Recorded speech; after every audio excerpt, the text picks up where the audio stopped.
En mécanique, il n'est pas nécessaire de connaître les formules par cœur, il suffit de maîtriser les unités. Dans les sujets d'examen, les distances pourront être exprimées en mètres, en décimètres, en centimètres et en millimètres. 1 décimètre donnera 10 cm ou 100 mm.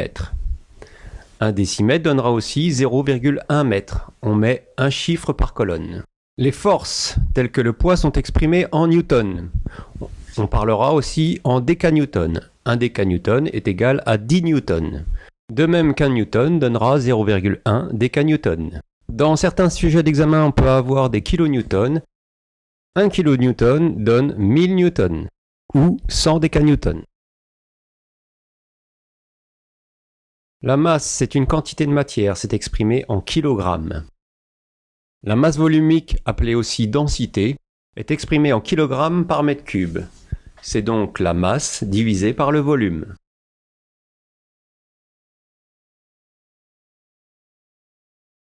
La pression ou la charge surfacique est en newton par millimètre carré, ou en décanewton par millimètre carré, ou en newton par centimètre carré, etc.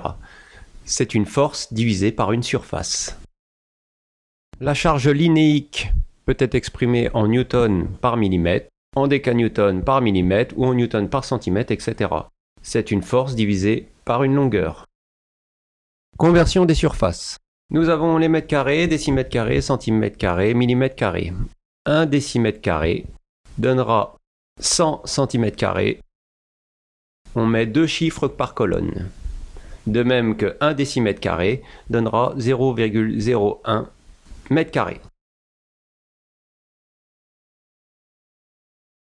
Conversion des volumes. 1 décimètre cube donnera 1000 cm3, ou alors 1 million de millimètres cubes. On met 3 chiffres par colonne. 1 décimètre cube donnera aussi 0,001 mètre cube. Les puissances. 10 puissance 2, le 2 indique le nombre de zéros. On obtiendra donc 100.